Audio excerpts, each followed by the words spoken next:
Y'all know what it is already, right? It's your boy Quest, and this is your marriage moment. Let's go.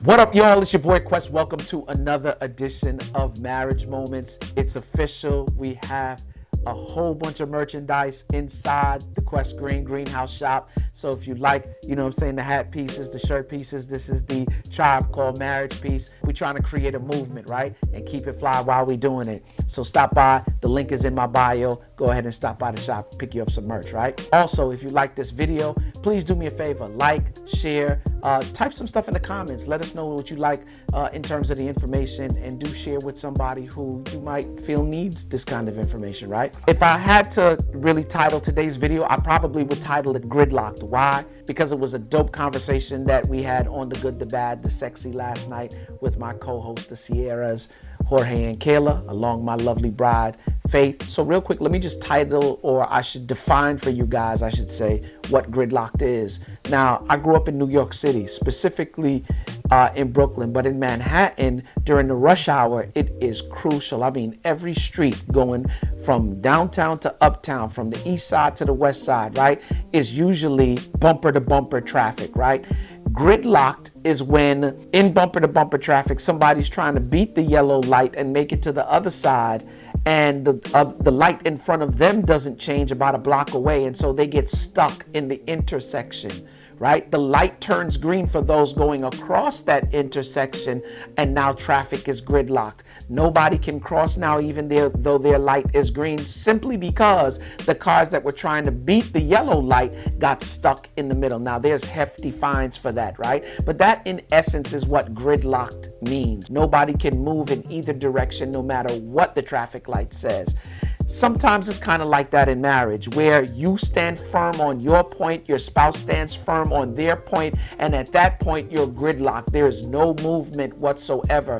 Now, I want you guys still to realize that that is a form of conflict, right? But not all conflict is bad, even in gridlock situations. I think there's a couple of questions that we need to ask ourselves, however, right? What's underneath each position in a gridlocked conflict, right? So in other words, what you may see is just a gridlock above. Sidebar, there's a thing called an anger iceberg. For those of you who know what an iceberg is, you just see the surface of an iceberg, but at the surface is just a small portion of ice. Below the surface is a large mass of ice, right? And that's what happens when we're dealing with gridlock situations, or when we're dealing with anger and conflict. What you see is just the anger. What may be lying underneath the anger is thoughts and feelings of embarrassment, right? Of feeling disconnected. A number of different negative emotions, right? But that's what's all under the bottom. And if we took time to understand what was under the bottom, then we can change our focus on what we're seeing right in front of us in terms of the anger or the gridlock situation, right? Is there room for understanding, right? That's another question that we need to ask ourselves, right? Is there more to this than just what we see in front of us? And 99.99% of the time, there's so much more to what you're just seeing on the surface. Third question, is there room for movement? And I would say yes. Why? Because one of the things that we need to understand is that each of us have deep desires, deep needs, and deep wants, right? And everybody wants to say, oh, you can achieve those things through communication. And that's true, but it can't be just communication in and of itself. There are a couple of things that need to be added in with that communication. One being humility, right? Prideful people never learn anything. But when you're humble, when you act and behave with humility, there's so many different things you can learn. Why? Because humility is the spirit of learning. Second thing you need to have is vulnerability, right? And I know that's a huge thing for men, right?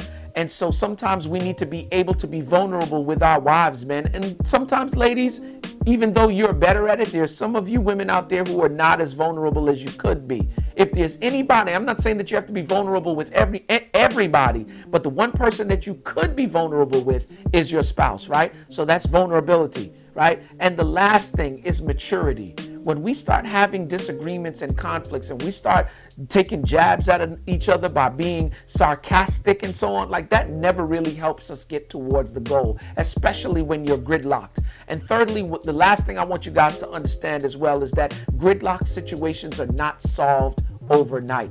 Sometimes it takes time, and it's okay. Give each other the space to be able to process what's going on in a gridlock situation, to really have time to pray, which you should be doing anyway, right? And in due time, you can fix that. Just realize that in those situations, it won't happen overnight. So you might need to exhibit a little bit of patience. So yeah, y'all, that's what I want to share with y'all today. In gridlock situations, you need to have maturity. You need to have vulnerability. You need to ask questions, right? And just realize that it won't happen overnight.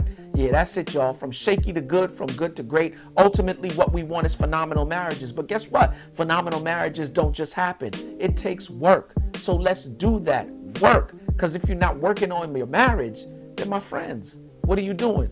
It's your boy Quest. Peace.